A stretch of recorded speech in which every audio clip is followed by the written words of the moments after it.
Hi, this is Gaffer, and welcome to the Gooner podcast. This is Nat Steele, and this is the first team update on the TGF podcast. We can start off with Arsenal's amazing comeback on Saturday at Bolton. The Gunners found themselves down 2-0 thanks to two Matt Taylor goals and a man down after Diaby's reckless 33rd minute challenge. However, Arsenal rallied after the break and pinned Bolton back for the rest of the half with goals by Gallus and a penalty kick from Van Persie. An own goal by J. Lloyd Samuel in the 90th minute sealed the victory for Arsenal, their first in the league at Bolton since April 29, 2002. On Wednesday, Arsenal drew Liverpool 1-1 in the first leg of the Champions League quarterfinal at the Emirates.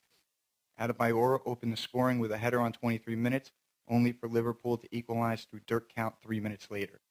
The return leg is Tuesday, April 8th at 7:45 p.m. In team news, Fran Merida and Manuel Almunia have signed contract extensions with the club. Wenger said the reports on Merida from Spain are that he does well every time he plays, and he also said he is an absolutely amazing player. The 30-year-old Spanish keeper said he hopes to finish his career at Arsenal and that he is one of the happiest men around. Arsenal faced Liverpool in the league at the Emirates on Saturday afternoon at 12:45 p.m. and will hope to secure a result which will put added pressure on United and Chelsea.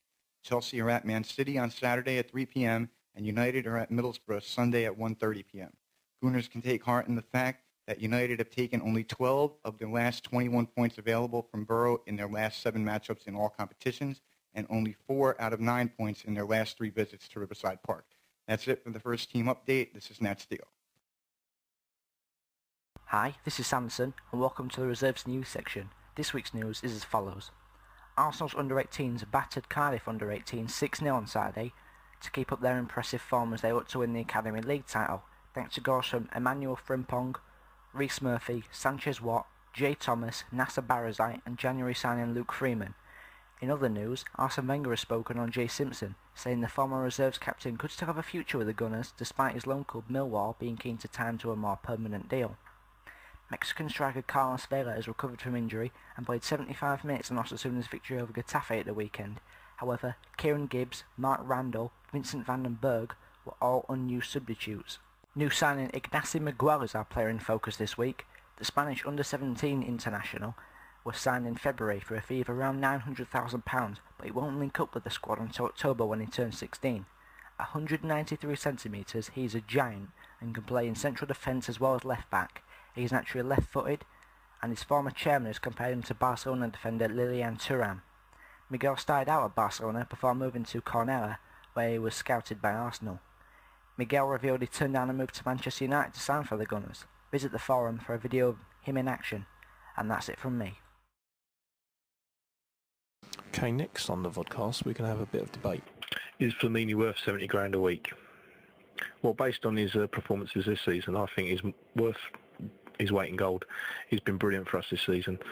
He's covered more ground than any other player in the Premiership. He's worked harder, in my opinion, than any other player at the club. So why shouldn't he be? He's proven this year what type of player he is. I mean, prior to this season, he wasn't really given much of a chance, and in the summer, everyone thought he was going to leave.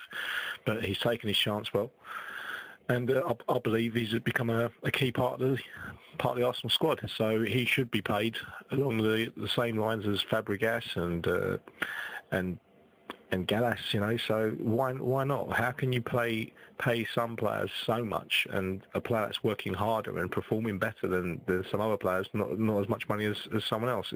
To me, that's sending out the wrong signals. If you perform well, you should be entitled to what you get, in my opinion. So in my opinion, Arsenal should pay Flamini what he wants. The risk losing him is too much. If we lose Flamini, we're going to have to pay a good 5 to 7 million to replace him. So just give the guy his 70 grand and be done with it. Let's move on, and let's concentrate on bringing on some new players in the summer. When it comes to Flamini, one has to admit that he's a little bit underpaid. He has been here for 3 years, and in these years he has always been ready to step up and fill in for just about anyone at just about any position. As a centre back, as a left back, as a defensive midfielder, as a left midfielder, he was always ready to commit himself to that position. And I think this quality is something you can't really put a price on.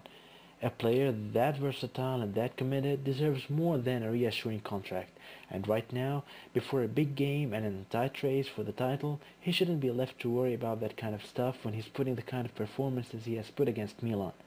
Flamini, in my opinion, is definitely worth more than anything he'll ask for. And now it's my time to have a little chat, tell you what's going on in the forum, anything new that's happening, anything changing. Loads are going to be changing on the forum in the next couple of weeks, and I'll tell you about that in due course. It's all going to be for the good, and I'm sure you're going to love the changes.